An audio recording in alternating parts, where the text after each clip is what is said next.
Hello बच्चों, आप सभी का स्वागत है आपके अपने यूट्यूब चैनल आइडल देव क्लासेस में।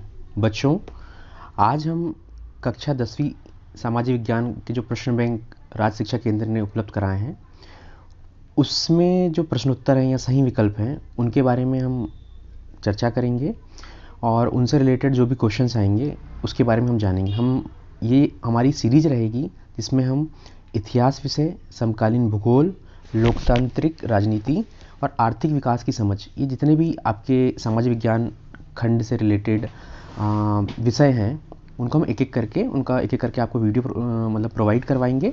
और उन वीडियो को यदि आप देख लेते हैं तो ये हमारी गारंटी है, हम आपको आश्वस्त करते हैं कि आपके नंबर अच्छे आएंगे। हम इन वीडियो में ब्लूप्रिंट को ध्यान में रखते हुए पढ़ाएंगे। जिस चैप्टर से 2 नंबर के प्रश्न आएंगे उस चैप्टर में हम 2 नंबर के प्रश्न ही पढ़ाएंगे, जिसमें बहुविकल्पी प्रश्न आएंगे उसमें हम बहुविकल्पी प्रश्न ही पढ़ाएंगे। तो हमारा मेन उद्देश्य यहाँ पे ब्लूप्रिंट को ध्यान में रखते हुए आपको अधिक से अधिक मार्क्स आएँ सब्जेक्ट में, ये हमारा मूल उद्देश्य है। तो बच्चों, उम्मीद करते हैं कि आपको ये वीडियो अच्छा लगेगा, तो हमारे साथ बने रहिएगा। तो हम आज आपको यदि हम बात करें तो ये जो प्रश्न बैंक है राज्य शिक्षा केंद्र प्रोवाइड किया हुआ है। तो बच्चों, हम आज जो शुरुआत कर रहे हैं इस वीडियो में ये देखिए, यदि हम अनुक्रमण की बात करें, देखो यहाँ पे समकालीन भूगोल एक खंड है, दूसरा खंड भारत और समकालीन विश्व है ना। समकालीन भूगोल में भूगोल के बारे में बताया गया है, भारत और समकालीन विश्व में इतिहास के बारे में जानकारी है, लोकतांत्रिक राजनीति में जो पॉलिटिक्स होती है हमारे देश में, तो उसके ढांचे के बारे में बताया गया है। और आपका चौथा खंड है आर्थिक विकास, यानी ये आपकी अर्थशास्त्र के बारे में, अर्थव्यवस्था बोल सकते हैं। तो बच्चों, आज हमारी जो ये सीरीज़ है इसकी शुरुआत हम समकालीन भूगोल से कर रहे हैं और समकालीन भूगोल में अध्याय 1 संसाधन विकास से कर रहे हैं। तो बच्चों, यह जो अध्याय है ये 4 नंबर का आ रहा है ना। तो आज हम इसी 4 नंबर के जो प्रश्न आ रहे हैं उनके बारे में आपसे चर्चा करेंगे। बच्चों, ये जो अध्याय है संसाधन एवं विकास, ये भूगोल का पहला अध्याय है। इसमें 4 नंबर है, तो 4 नंबर में जो 4 नंबर को उन्होंने डिवाइड किया है, 1 नंबर के 2 प्रश्न आ रहे हैं जैसा कि आप यहाँ ब्लूप्रिंट पे देख रहे हैं, और 2 नंबर के 1 प्रश्न आ रहे हैं। तो कुल मिलाकर यदि हम बोले तो 4 नंबर कैसे हो रहे हैं कि वस्तुनिष्ठ प्रश्न को यदि हम तैयार कर लेते हैं, वस्तुनिष्ठ प्रश्न का मतलब हो गया सही विकल्प, है ना, सही जोड़ी, और सही विकल्प बोल सकते हैं, सही जोड़ी हो सकते हैं, सही गलत, ये सब वस्तुनिष्ठ प्रश्न के अंतर्गत आते हैं। यदि हम इनको तैयार कर लेंगे तो इस चैप्टर के हमारे 2 नंबर हो जाएंगे। और बच्चों, ये जो सही विकल्प और सही जोड़ी है, आप इस वीडियो को देख लीजिए और आप, उम्मीद करता हूँ ये वीडियो आपको अच्छे से समझ में आएगा। इस वीडियो को आप एक बार चला बस लीजिए, आपके 2 नंबर कहीं नहीं जाने वाले हैं। और जो 2 नंबर का 1 प्रश्न है, इसके उत्तर मैं आपको मतलब बोल के बताऊंगा, उसको यदि आप ध्यान से सुनते हैं तो ये 2 नंबर का प्रश्न भी यहीं से पूछा जाएगा। तो आपका ये 4 नंबर, हमारा ये वीडियो 10 से 15 मिनट का होगा। यदि आप 15 मिनट देते हैं तो ये आपका जो अध्याय है वो तैयार हो जाएगा। और आपको इस अध्याय से, इसके अलावा, ये 15 मिनट के अलावा, आप 15 मिनट का एक बार वीडियो देख लीजिए, आपको रिवीजन की ज़रूरत पड़ती है तो एक और बार देख लीजिएगा। इसके अलावा इस अध्याय से आपको कुछ करने की आवश्यकता नहीं होगी, इसके लिए मैं आपको आश्वस्त करता हूँ। तो बच्चों, शुरू करते हैं वीडियो को, हम और भी आपका मतलब समय पर बात नहीं करेंगे। तो बच्चों, हम ये पहला प्रश्न क्या है, यहाँ पर हम सही विकल्प की बात कर रहे हैं, है ना। तो पहला प्रश्न ये है कि निम्नलिखित में से कौन सा अजैव संसाधन है। बच्चों, यहाँ पे अजैव संसाधन के बारे में पूछा जा रहा है। बच्चों, संसाधन 2 प्रकार के होते हैं, जैव और अजैव। जैव संसाधन वे होते हैं जिनमें जीवन होता है ना। जीवन से तात्पर्य जैसे मनुष्य हो गया या प्राणी जगत की बात करें, इनमें जीवन है, तो ये जैव संसाधन के अंतर्गत आते हैं। और अजैव संसाधन वे संसाधन होते हैं जो निर्जीव होते हैं। तो यहाँ हमसे प्रश्न में क्या पूछा जा रहा है कि निम्नलिखित में से कौन सा अजैव संसाधन है। तो यहाँ पे पहला क्या दिया गया है, मनुष्य। दूसरा क्या, देखो मैंने आपको अभी बताया कि जिसमें जीवन हो वो जैव संसाधन है, और जो निर्जीव हो अजैव है ना। तो पहला यहाँ पे क्या दिया है बहुविकल्प में, पहला मनुष्य दिया है, दूसरा मत्स्य जीवन दिया है, तीसरा चट्टाने दिया है, चौथा प्राणी जगत दिया है। बच्चों, आप ही बताओ, मनुष्य में जीवन व्याप्त है या नहीं है। हम सांसें लेते हैं तो हम जीवित प्राणी हैं, तो हम कैसे संसाधन के अंतर्गत आएंगे, जैव संसाधन के अंतर्गत आएंगे। उसी प्रकार मछली है, उसी प्रकार कोई भी प्राणी है, तो यहाँ पर अजैव संसाधन कौन सा हो जाएगा, चट्टाने। तो इस प्रश्न का उत्तर सही क्या होगा, चट्टाने, यानी निम्नलिखित में से कौन सा अजैव संसाधन है, तो चट्टाने है। अब बढ़ते हैं हम अगले प्रश्न की तरफ। अगला बहुविकल्पी प्रश्न क्या है कि अगला बहुविकल्पी प्रश्न बोल रहा है कि काली मिट्टी निम्नलिखित में से किस फसल के लिए सर्वाधिक उपयोगी है। बच्चों, मिट्टी के कई प्रकार होते हैं, लाल मिट्टी, काली मिट्टी, मरुस्थलीय मिट्टी। तो यह प्रश्न में यह जानना चाह रहा है कि काली मिट्टी में यदि हम कोई फसल लगाते हैं तो वह कौन सी फसल होगी जिसको यदि हम काली मिट्टी में लगाते हैं तो उसका उत्पादन सर्वाधिक होगा, है ना। तो इसमें पहला ऑप्शन दिया चावल, क्या यदि हम काली मिट्टी में चावल लगाएंगे तो उसका उत्पादन ज़्यादा होगा? चना, कपास या गन्ना? बच्चों, काली मिट्टी जो है वो अधिकतर बोलना चाहिए दक्षिण के क्षेत्र में पाई जाती है, जैसे महाराष्ट्र का जो क्षेत्र हो गया, है ना, यहाँ पर ये काली मिट्टी बहुतायत मात्रा में पाई जाती है। जो दक्कन ट्रेप का एरिया है, यदि आपने 9वीं कक्षा की भूगोल की किताब पढ़ी होगी या 8वीं पढ़ी होगी तो वहाँ पे इसके बारे में बहुत अच्छे से बताया होगा। यदि आपको नहीं भी बताया गया तो मैं बताऊँगी, जो दक्कन ट्रेप है वो गोंडवाना लैंड का एक भाग हुआ करता था। तो जब दक्कन ट्रेप के भाग के अंतर्गत जो भी राजा आएंगे वहाँ पे मतलब जो चट्टान है वो घिस घिस के क्या हो गया, मिट्टी में परिवर्तित हो गई। तो ये जो काली मिट्टी है उसके लिए कपास की खेती आवश्यक होती है ना। यदि काली मिट्टी में हम कपास लगाएंगे तो कपास बहुत अच्छे से उगता है। ठीक है, तो काली मिट्टी यदि कहीं पर भी हो तो हमें कपास लगाना चाहिए। यही इस प्रश्न का सही उत्तर है। बच्चों, अगला प्रश्न यह पूछ रहा है कि भारत में कितने प्रतिशत भूभाग पर वनों का विस्तार होना चाहिए? बच्चों, इस प्रश्न के माध्यम से यह पूछा जा रहा है कि हमारे देश में कितने प्रतिशत भाग में, है ना, कितने प्रतिशत भूभाग में वन पाए जाते हैं।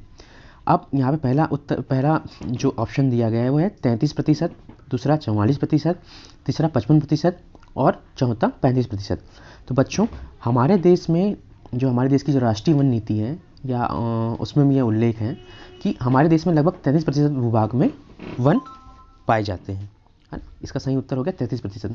और मैं आपको एक और अच्छी बात बताऊं कि सबसे अधिक जो वन है वो मध्य प्रदेश में पाए जाते हैं। मध्य प्रदेश एक ऐसा राज्य है जहाँ पर लगभग 24% जो मध्य प्रदेश का पूरा क्षेत्रफल है मध्य प्रदेश राज्य का, उसमें वन पाए जाते हैं। तो किस राज्य में सबसे ज़्यादा वन पाए जाते हैं? तो वो मध्य प्रदेश है। और कितने प्रतिशत भूभाग पर वन पाए जाते हैं? तो वो 33% हो गया इसका आंसर। ठीक है बच्चों, उम्मीद करता हूँ कि आपको समझ में आ रहा होगा।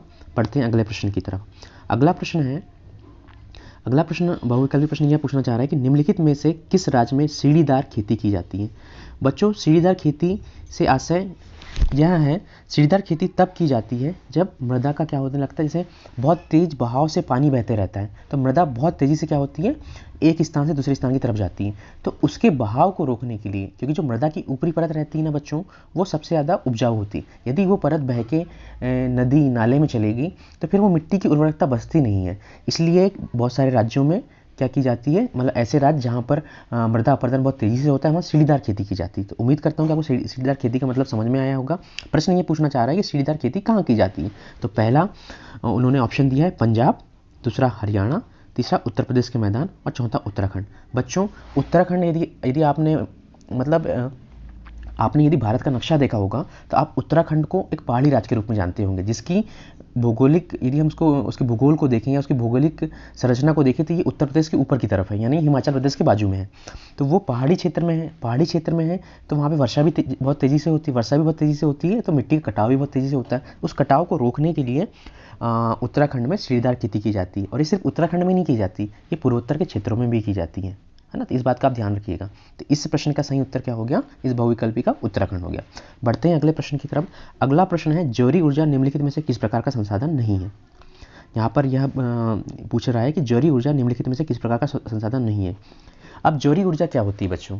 आपको पता होगा जो समुद्र है, समुद्र में क्या होता है, सूर्य और चंद्रमा के गुरुत्वाकर्षण बल के कारण पानी, मैं आपको बहुत साधारण भाषा में बताने की कोशिश करूंगा कि जब पानी का बहाव ऊपर से नीचे की तरफ आता है, बहुत तेज़ी से पानी तट के करीब आता है और फिर बहुत तेज़ी से वो जो पानी है, जितने तेज़ी से तट के निकट आया है उतनी तेज़ी से वो वापस जाता है, उसको हम ज्वार भाटा बोलते हैं। तो ये जो पानी जिस गति से तट की तरफ आता है, उस गति का उपयोग करके कई बार जौहरी ऊर्जा उत्पन्न की जाती है ना। जो ऊर्जा ये ज्वार भाटा के कारण उत्पन्न की जाती है, यानी पानी के तेज़ी से तट की तरफ आने और तट से दूर जाने के क्रम में जो ऊर्जा उत्पन्न की जाती है उसे हम जौहरी ऊर्जा बोलते हैं। तो यहाँ पर ये प्रश्न पूछना चाह रहा है कि जौहरी ऊर्जा निम्नलिखित में से किस प्रकार का संसाधन नहीं है ना, मतलब किस प्रकार का संसाधन नहीं है। तो पहला इसने क्या दिया है ऑप्शन, पुनः पूर्ति योग, दूसरा ऑप्शन क्या दिया है, मानवकृत, तीसरा अजेय, चौथा अचक्री। अब देखो बच्चों, अब मानवकृत तो यह है ही नहीं क्योंकि ये प्राकृतिक है, पानी मानव ने निर्माण किया कि नहीं, ये प्रकृति से है। तो इसका आंसर ये हो सकता है क्या, नहीं हो सकता।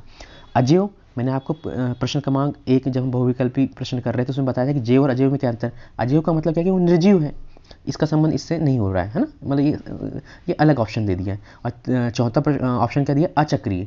अचक्रीय का मतलब जिसे हम फिर से बना नहीं सकते। तो बच्चों क्या यह सही है, नहीं, ये चक्रीय है। तो इसका सही उत्तर क्या हो जाएगा, पुनः पूर्ति योग नहीं है। ठीक है बच्चों, आपको समझ में आया होगा उम्मीद करता हूँ। बढ़ते हैं हम अगले प्रश्न की तरफ। अगला प्रश्न है कि निम्नलिखित में से किस प्राकृतिक संसाधन का भंडार सीमित है।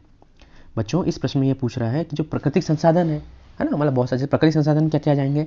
प्राकृतिक संसाधन का सबसे अच्छा उदाहरण क्या है, जो हम सूर्य से ऊर्जा प्राप्त करते हैं, जो वृक्ष लगे हुए हैं, जो पानी हम पीते हैं, है ना, मतलब बहुत सारे जो तालाब वालाब हैं, तो ये सब प्राकृतिक संसाधन के उदाहरण है ना। तो इसमें पूछा कि निम्नलिखित में से किस प्राकृतिक संसाधन का भंडार सीमित है। अब पहला इसने ऑप्शन दिया है खनिज तेल, दूसरा ऑप्शन दिया है पवन ऊर्जा, तीसरा ऑप्शन दिया है सौर ऊर्जा, चौथा ऑप्शन दिया है जलीय ऊर्जा। तो बच्चों पवन ऊर्जा का मतलब क्या हो गया, ऐसी ऊर्जा जिसका निर्माण हम हवा का उपयोग करते हैं। तो आपको पता होगा कि हवा जो प्राकृतिक संसाधन है उसका भंडार असीमित मात्रा में है। सौर ऊर्जा, सूर्य से भी हमें असीमित मात्रा में ऊर्जा की प्राप्ति होती है, जल से भी हमें असीमित मात्रा में ऊर्जा की प्राप्ति होती है। तो मतलब ऐसा कौन सा प्राकृतिक संसाधन है जिसका भंडार सीमित है, तो वह इन तीनों में से ये तीनों ही नहीं होंगे। इसका सही उत्तर आएगा खनिज तेल। अब खनिज तेल क्या होते हैं, जब मतलब बहुत सारे जो जीव हैं वो मतलब लाखों सालों वर्ष पहले दब जाते हैं, जीव हो गया, पेड़ पौधे हो गया, जब ये मतलब सड़ते गलते हैं तो इनका क्या होता है, पृथ्वी के अंदर इनमें बदलाव आता है और यह तेल के रूप में परिवर्तित हो जाते हैं। और इनका उपयोग हम जैसे खनिज तेल के अंदर क्या आ जाएगा, पेट्रोलियम आ जाएगा, डीजल आ जाएगा। फिर इनका लाखों वर्षों के दबे कुचले पेड़ पौधे और जीवाश्म के कारण जिन ईंधन का निर्माण होता है इसे हम खनिज तेल बोलते हैं। और खनिज तेल एक ऐसा संसाधन है जिसकी मात्रा सीमित होती है। और भारत ऐसा देश है जिसका बहुत सारा जो विदेशी मुद्रा है वो दूसरे देशों से खनिज तेल आयात करने में खर्च हो जाती है ना। हमारे देश में खनिज तेल के संसाधन बहुत सीमित है। बॉम्बे का जो मुंबई हाई है वहाँ पाया जाता है। असम में आपने कक्षा 9 में पढ़े होंगे, असम के डिगबोई क्षेत्र में खनिज तेल हमें प्राप्त होता है ना। कृष्णा गोदावरी के क्षेत्र में प्राप्त होता है। लेकिन फिर भी हम बहुत सारा जो तेल है खनिज तेल वो अन्य खाड़ी देश हैं, जैसे सऊदी अरब हो गया, इराक हो गया, ईरान हो गया, वहाँ से आयात करते हैं। मतलब हमारी जो निर्भरता खनिज तेल के लिए वो अन्य देशों के ऊपर अधिक है। और जब इस मतलब खनिज तेल के रेट बढ़ते हैं तो हमारी विदेशी मुद्रा ज़्यादा खर्च हो जाती है। इसलिए आपने देखा होगा कि हमारे देश में जो खनिज तेल, जो पेट्रोलियम है या डीजल है, उनके मूल्यों में वृद्धि देखी जाती है ना, क्योंकि हम उन्हें आयात करते हैं तो हमारा खर्चा बढ़ जाता है। जब खर्चा बढ़ जाएगा तो वही चीज़ एक सामान्य नागरिक को या हमको आपको अधिक रेट में मिलती है। उम्मीद करता हूँ बच्चों ये आपको समझ में आ रहा होगा और आपको अन्य जानकारी भी इससे मिल रही होंगी, तो आपको मतलब पढ़ने में मज़ा आ रहा होगा, अन्य चीज़ें भी आपको जानने को मिल रही होगी। अब अगला प्रश्न है यहाँ पर कि किस कमीशन ने अगला प्रश्न है किस कमीशन ने सतत पोषणीय विकास की अवधारणा प्रस्तुत की, है ना। यहाँ पर यह प्रश्न जानना चाहता है कि आखिर किस कमी, देखो कोई भी चीज़ होती है तो कोई ना कोई कमीशन बनाया जाता है किसी भी चीज़ के लिए। तो यहाँ पर यह प्रश्न जानना चाह रहा है कि जो सतत पोषणीय विकास है, सतत पोषणीय विकास यानी ऐसा विकास जिसमें आने वाली पीढ़ियों को भी ध्यान में रखकर अपना विकास किया जाता है। ऐसा नहीं होता कि हम मनमानी करते हैं और संसाधनों को अत्यधिक मात्रा में दोहन कर देते हैं। तो ऐसा विकास जिसमें आने वाली पीढ़ियों को ध्यान में रखते हुए विकास किया जाता है और संसाधनों को उतनी मात्रा में उपयोग किया जाता है जितना जरूरी हो, उसको हम सतत पोषणीय विकास बोलते हैं। तो यह अवधारणा किस कमीशन की अनुशंसा पर प्रस्तुत की गई थी, यह प्रश्न पूछना चाह रहा है। तो इसमें पहला ऑप्शन दिया है रटलेज कमीशन, दूसरा दिया है लैंडबर्ट कमीशन, तीसरा दिया है ब्रुटलैंड कमीशन, ये ब्रुटलैंड है, यहाँ पे ब्रुटलैंड लिखा हुआ, और चौथा इनमें से कोई नहीं। तो बच्चों इसका सही आंसर है ब्रुटलैंड कमीशन। ब्रुटलैंड कमीशन एक ऐसा कमीशन था जिसकी अनुशंसा पर सतत पोषणीय विकास की अवधारणा सामने आई, है ना। तो आप इसे याद रखिएगा, क्या नाम है इस कमीशन का, ब्रुटलैंड कमीशन। अब अगला प्रश्न है यहाँ पे बच्चों, ये पूछना चाह रहा है कि निम्नलिखित में से मरुस्थलीय मृदा किस राज्य में पाई जाती है। देखो मृदा के बहुत सारे प्रकार होते थे, लाल, जलोढ़, ये। तो अब यहाँ पे क्या पूछ रहा है कि मरुस्थलीय मृदा किस राज्य में पाई जाती है। तो बहुत आसान सा प्रश्न है बच्चों। इसमें पहला ऑप्शन है उत्तर प्रदेश, दूसरा है कर्नाटक, तीसरा है राजस्थान, चौथा है आंध्र प्रदेश। तो यदि आपने भारत का नक्शा बहुत अच्छे से देखा होगा ध्यान से तो आपको, और यदि आपने भारत का नक्शा नहीं भी देखा होगा तो कई सारी पिक्चरों में, कई बार टीवी में आपको ये पता है कि मरुस्थलीय मृदा कहाँ पाई जाती है, तो राजस्थान में पाई जाती है। और मरुस्थलीय मृदा का जहाज इसे बोलते हैं ऊँट, क्योंकि वहाँ पे ऊँट की सवारी ज़्यादा की जाती है। इस प्रश्न का सही उत्तर क्या हो गया, राजस्थान हो गया। तो बच्चों ये हमारे सही विकल्प हो गए, है ना। सही विकल्प से एक आध प्रश्न पूछ सकता है आपसे, क्योंकि बहुविकल्पी प्रश्नों से 2 प्रश्न आने वाले हैं। तो सही विकल्प से भी वो प्रश्न पूछ सकता है, और रिक्त तथ्यांश से पूछ सकता है, सही जोड़ी से भी पूछ सकता है, सत्य असत्य से पूछ सकता है, एक सत्य से भी पूछ सकता है ना। तो अब हम इस क्रम में आगे बढ़ते हैं। अब आ गया है अगला प्रश्न हमारा, रिक्त स्थान की पूर्ति कीजिए। तो हम देखते हैं कि रिक्त स्थान की पूर्ति, मतलब हम पहले प्रश्न का मतलब इस प्रश्न के उत्तर हम जानेंगे, उनको समझेंगे। तो पहला रिक्त स्थान क्या पूछ रहा है कि लौह अयस्क खालिस्तान प्रकार का संसाधन है ना। यहाँ पे ये क्या पूछा है कि लौह अयस्क खालिस्तान प्रकार का संसाधन है। तो बच्चों आप ही बताइए कि लौह अयस्क कैसा संसाधन है। अब संसाधन के 2 प्रकार थे, जैव और अजैव, थे कि नहीं। जीव कौन सा संसाधन जिसमें जीवन हो, अजीव कौन सा संसाधन जिसमें जीवन ना हो। तो लौह अयस्क में जीवन है क्या? लोहे में जीवन है क्या बच्चों? नहीं है ना। तो फिर ये कौन सा संसाधन होगा? जैव होगा या अजैव होगा? हाँ, अजैव होगा। ठीक है, तो इसमें क्या आ जाएगा, इस खालिस्तान में क्या जाएगा? अजैव हो जाएगा। तो लौह अयस्क अजैव प्रकार का संसाधन है। अगला रिक्त स्थान पूछ रहा है कि जो भूमि जोतने योग्य नहीं होती उसको खालिस्तान भूमि कहते हैं। आप ही बताओ कि जो जिस भूमि को हम जोत नहीं सकते, जिसमें हम फसल उत्पादन नहीं कर सकते, उस भूमि को क्या बोलते हैं हम? क्या बोलते हैं? क्या बोलते हैं? बंजर बोलते हैं। क्या बोलते हैं? हमसे बंजर बोलते हैं। ठीक है बच्चों, अगला खालिस्तान पूछ रहा है कि काली मृदा खालिस्तान मतलब काली मृदा को और कौन सी मृदा भी कहते हैं। मतलब यहाँ पे ये रिक्त स्थान काली मृदा का दूसरा नाम पूछ रहा है। तो काली मृदा को हम और किस मृदा के नाम से जानते हैं? रेगुर मृदा के नाम से जानते हैं। किस मृदा के? रेगुर मृदा से। और हमने सही विकल्प में जाना था कि काली मृदा में किस फसल की खेती करना चाहिए? कपास की खेती करनी चाहिए, है ना। तो यहाँ पे इस ब्लैंक मतलब इस रिक्त स्थान में क्या जाएगा कि काली मृदा को रेगुर मृदा के नाम से भी जाना जाता है। फिर अगला रिक्त स्थान है कि भारत की कुल संचित क्षेत्र के लगभग कितने प्रतिशत हिस्से पर ही खेती हो सकती है ना। इस रिक्त स्थान में पूछना चाह रहा है कि भारत के कुल संचित क्षेत्र के लगभग कितने प्रतिशत हिस्से पर ही खेती हो सकती है।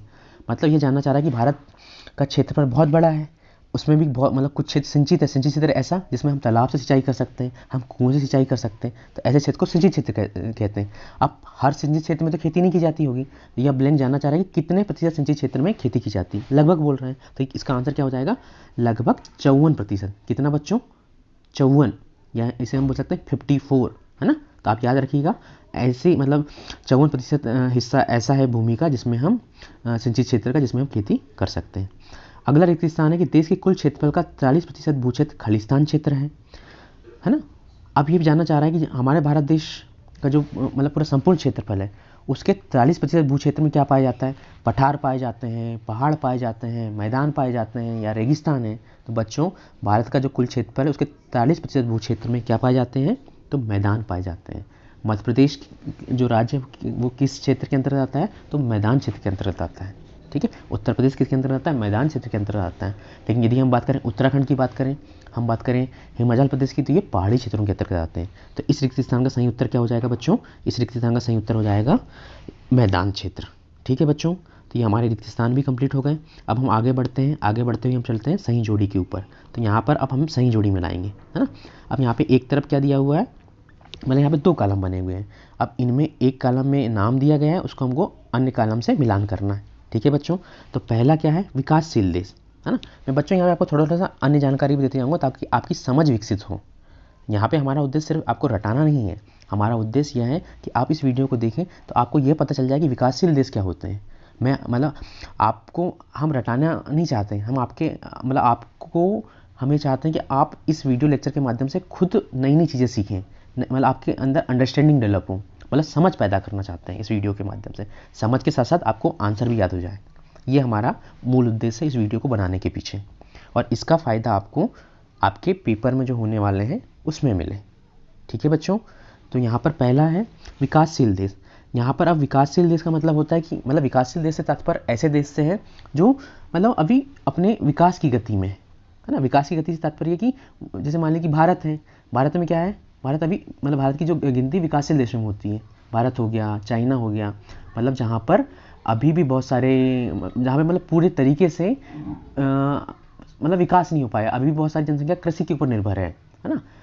देखो है ना, इसलिए हम मतलब ये विकासशील देश के अंतर्गत आते हैं। इसका आंसर क्या हो जाएगा? सही भारत हो जाएगा। फिर दूसरा है विकसित देश। विकसित देश यानी ऐसे देश जिनकी बहुत सारी जनसंख्या किसके ऊपर निर्भर करती है? कृषि के ऊपर निर्भर न कर द्वितीय क्षेत्र यानी उद्योग क्षेत्र के ऊपर निर्भर करती है, या फिर तृतीय क्षेत्र यानी सेवा क्षेत्र के ऊपर निर्भर करती है। तो इसका सही उत्तर क्या हो जाएगा? अमेरिका हो जाएगा। फिर तीसरा यहाँ पे दिया गया लद्दाख। तो लद्दाख क्या है? लद्दाख क्या है बच्चों? लद्दाख एक शीत मरुस्थल है। और लद्दाख अभी आपको पता होगा कि भारत में लद्दाख को केंद्र शासित प्रदेश बनाया गया है। और लद्दाख कहाँ पर स्थित है? जम्मू कश्मीर के निकट में स्थित है, तो वहाँ पर शीत मरुस्थल पाया जाता है। बच्चों अगला है राजस्थान। तो मैंने आपको अभी बताया कि राजस्थान में क्या पाया जाता है? रेगिस्तान है ना, है ना। तो इसको क्या बोलते हैं? जैसे जो थार का मरुस्थल है वो कहाँ पाया जाएगा? राजस्थान में पाया जाएगा। ठीक है, अगला है कि लावा के प्रभाव से निर्मित क्षेत्र। मैंने आपको दक्कन ट्रैप के बारे में बताया था कि जो लावा, अब लावा क्या चीज़ होती है? लावा जैसे पृथ्वी है, पृथ्वी के अंदर क्या होता है, बहुत सारी मतलब भूगर्भिक गतिविधियां होती रहती हैं, मतलब पृथ्वी अंदर ही अंदर तपते रहती है, अंदर ही अंदर तपते रहती है, तो फिर वो क्या करती है, जब उससे मतलब चीज़ें संभलती नहीं है तो वो भूकंप के रूप में सामने आती हैं। तो वो जो अंदर की चीज़ें रहती हैं, है ना, तो इसे हम लावा बोलते हैं। ठीक है, तो लावा के प्रभाव से क्या निर्मित है, दक्कन ट्रेप। और दक्कन ट्रेप आज का, यदि हम आधुनिक दक्कन ट्रेप की संरचना की बात करें तो वो कहाँ पे स्थित है, महाराष्ट्र के क्षेत्र में स्थित है, कर्नाटक के बहुत सारे क्षेत्र में स्थित है ना। दक्कन ट्रेप यानी दक्षिण का क्षेत्र। ठीक है, तो दक्कन ट्रेप क्या हो गया, दक्कन ट्रेप किससे निर्मित है, लावा के प्रभाव से निर्मित है। तो बच्चों यहाँ पर हमारी सही जोड़ी भी खत्म होती है। अब आप आगे बढ़ते हैं सत्य असत्य की तरफ। अब इन प्रश्नों में हमें सत्य और असत्य बताना है। ठीक है, तो पहला सत्य और असत्य क्या पूछ रहा है कि पुरानी जलोढ़ मृदा को बांगर भूमि कहा जाता है। देखो क्या होता है बच्चों, जब नदियाँ क्या करती हैं, जब नदियाँ बहते हुए आती हैं, कहाँ से आती हैं, हिमालय से बहुत सारी नदियाँ निकलती हैं, जैसे गंगा नदी हो गई या फिर यमुना नदी हो गई, ये सब नदियाँ कहाँ से निकलती, पहाड़ियों से निकलती हैं। तो ये जब नदियाँ पहाड़ियों से निकलती हैं और धीरे धीरे करके इनका वेग तेज होते जाता है, वो क्या करती हैं, चट्टानों को काटते जाती हैं, और चट्टानों को काटते जाती हैं और इनका बहाव इतना तेज होता है कि वो ये जो मतलब जो चट्टानों को काटती हैं तो उनके जो कंकड़ पत्थर लेते हैं वो धीरे धीरे लेके कहाँ आती हैं, नीचे की तरफ आती हैं। तो जब वो नीचे की तरफ आती हैं तो एक जगह में आके अब नीचे की तरफ आएंगे, धीरे धीरे क्या होगा, नदियों का बहाव कम होगा, नदियों का बहाव कम होगा तो वो पत्थर क्या होने, मतलब वो पत्थर ज़मीन में मतलब वो जो नदी का पानी है वो उन पत्थरों को बहा के लेके नहीं जाएगा, तो एक जगह क्या हो जाएंगे, स्थायी होने लगेंगे। उसी प्रकार मिट्टी की परत भी आएगी। तो जो पुरानी जलोढ़ मृदा है उसे यही मतलब इसमें जो पुरानी जलोढ़ मृदा बचेगी, मतलब ये जो कटाव होकर जो मृदा आ गई कहाँ, मैदान के क्षेत्र में, और फिर वहाँ पे क्या हो गई, वो मतलब सम्मिलित हो गई। ठीक है, और फिर वो वहाँ पे मतलब रुक गई। तो इनसे जो मृदा का निर्माण होता है उसको हम क्या बोलते हैं, बांगर और खादर के नाम से जानते हैं। लेकिन इनमें भी जो पुरानी जलोढ़ मृदा रहती है उसे हम क्या कहते हैं, बांगर भूमि कहते हैं। तो इसका सही उत्तर क्या हो जाएगा, मतलब ये सत्य होगा, असत्य होगा, तो ये क्या है, सत्य है। यानी पुरानी जलोढ़ मृदा को बांगर कहते हैं और नवीन जलोढ़ मृदा को खादर कहते हैं। ठीक है बच्चों, तो पुरानी जलोढ़ मृदा क्या हो गई, बांगर, और नवीन जलोढ़ मृदा क्या हो गई, खादर। तो ये क्या हो गया, सत्य हो गया। अगला है कि जो लेटराइट शब्द है ग्रीक भाषा के शब्द लेटर से लिया गया है। बच्चों जो लेटराइट मृदा है वो चाय और काफ़ी के लिए बहुत अच्छी मानी जाती है। और ये मृदा कहाँ पाई जाती है, ये मृदा केरल में पाई जाती है। कहाँ पाई जाती है बच्चों, केरल में पाई जाती है। और इसका जो ये जो लेटराइट मृदा है ये काफ़ी के लिए बेहतर होती है ना।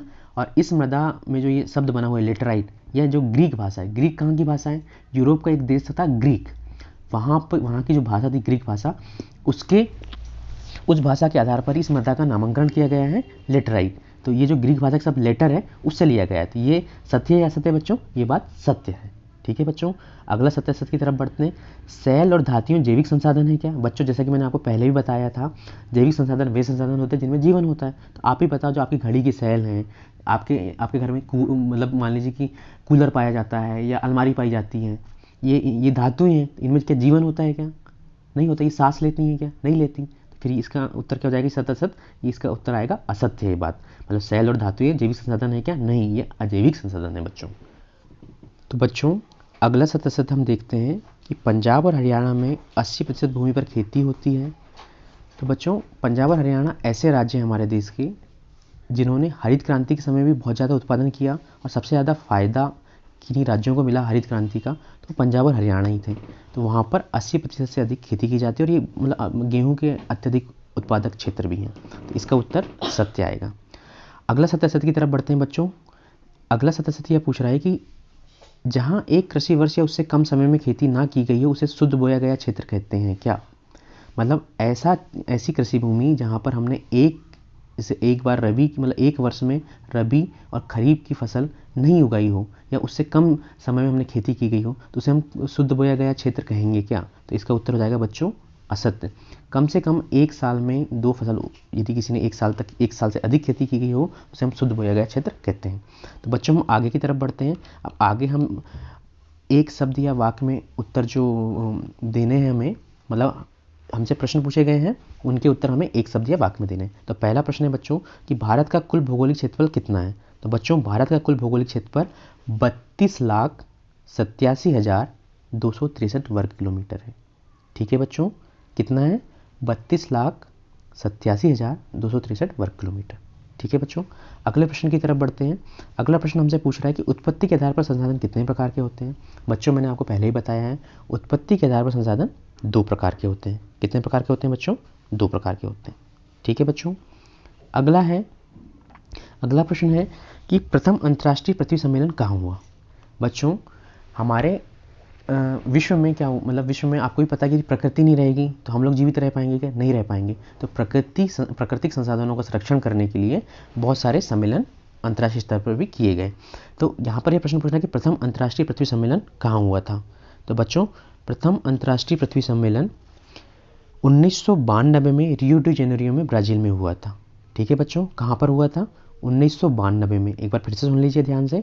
1992 में रियो डी जेनेरियो, वो कहाँ पर है? ब्राज़ील में। और ब्राज़ील कहाँ पे है? किस महाद्वीप में है बच्चों? तो दक्षिण अमेरिका में।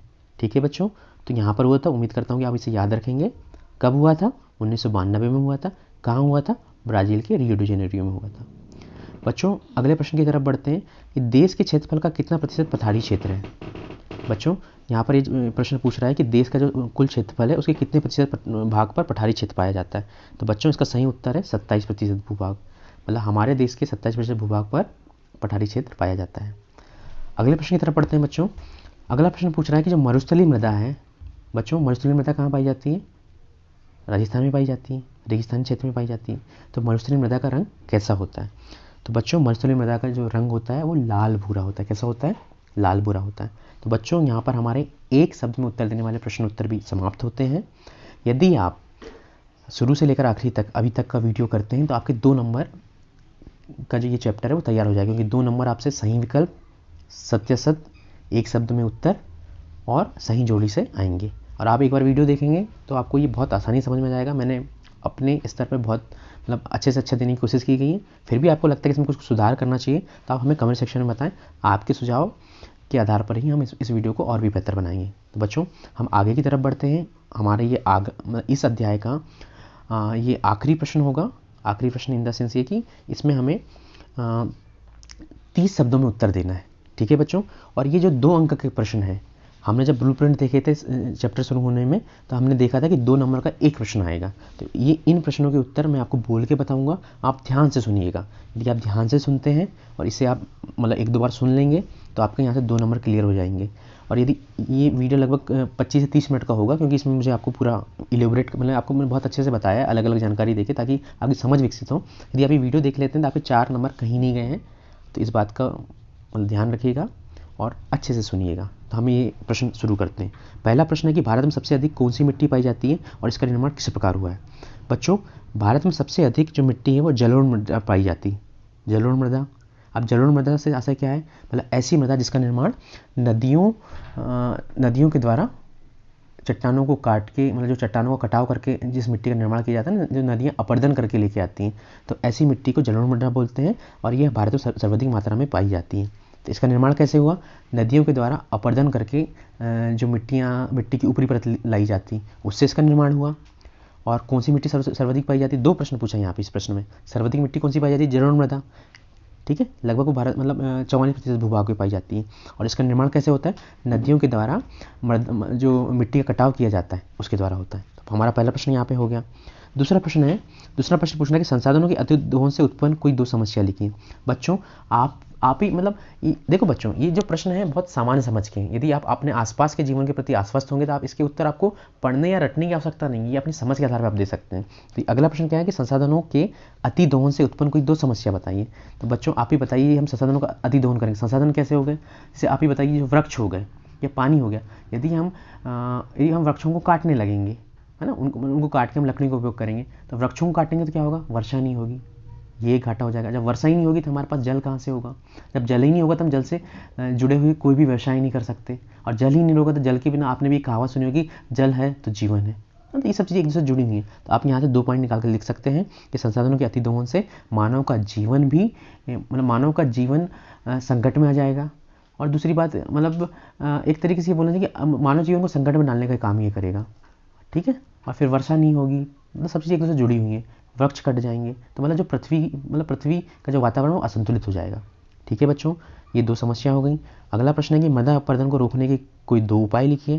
तो बच्चों, आपको भी पता होगा मृदा अपरदन का मतलब क्या है कि जो मृदा की ऊपरी परत है वो सबसे ज़्यादा उपजाऊ होती है, लेकिन जब वो ऊपरी परत का क्या हो जाता है, अपरदन हो जाता है, चाहे वो नदियों मतलब पानी के अत्यधिक बहाव के कारण हो या फिर रेत के बहुत तेज़ी से बहाव के कारण हो, तो जो ऊपरी परत नष्ट हो जाती है उसे मृदा अपरदन बोलते हैं। तो मृदा अपरदन को रोकने के दो उपाय क्या हो सकते हैं?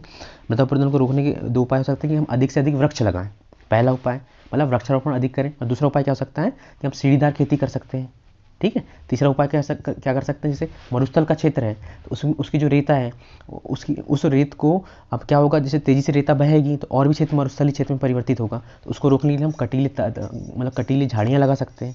तो 3 उपाय हो गए बच्चों मृदा अपरदन को रोकने के। अब अगला प्रश्न है बच्चों कि एजेंडा 21 क्या है? बच्चों, अंतर्राष्ट्रीय स्तर पर प्राकृतिक संसाधनों का संरक्षण करने के लिए मतलब अलग अलग समय में बहुत सारे बोलना चाहिए बहुत सारे मतलब जो विश्व के अलग अलग देश हैं उन्होंने मिलकर क्या किया, मतलब उन्होंने मिलकर इस समस्या का समाधान ढूंढने की कोशिश की। इसी के तहत 1992 में रियो डी जेनेरियो में अलग अलग देशों के जो मंत्री हैं या उनके वार्ताकार हैं वो लोग मिले और उन्होंने एजेंडा 21 नामक एक घोषणा की, ठीक है बच्चों। तो 1992 में प्राकृतिक संसाधनों का कैसा सर्वश्रेष्ठ हम संरक्षण कर सकते हैं, इस बात को ध्यान में रखकर जो घोषणा की गई थी उसे हम एजेंडा 21 के नाम से जानते हैं। तो ये घोषणा कहाँ पे की गई थी? 1992 में ब्राज़ील के रियो डी जेनेरियो में की गई थी। इसका मूल उद्देश्य क्या था? प्राकृतिक संसाधनों का संरक्षण करना, ठीक है बच्चों। अगले प्रश्न की तरफ बढ़ते हैं। मृदा निम्नीकरण से क्या आशय है? बच्चों आप ही बताइए, मृदा निम्नीकरण से क्या आशय है? मृदा निम्नीकरण से आशय है मृदा की उर्वरता का कम हो जाना, इसे ही हम मृदा निम्नीकरण कहते हैं, ठीक है बच्चों। अगले प्रश्न की तरफ बढ़ते हैं। मृदा निम्नीकरण को दूर करने के कोई 2 उपाय लिखिए।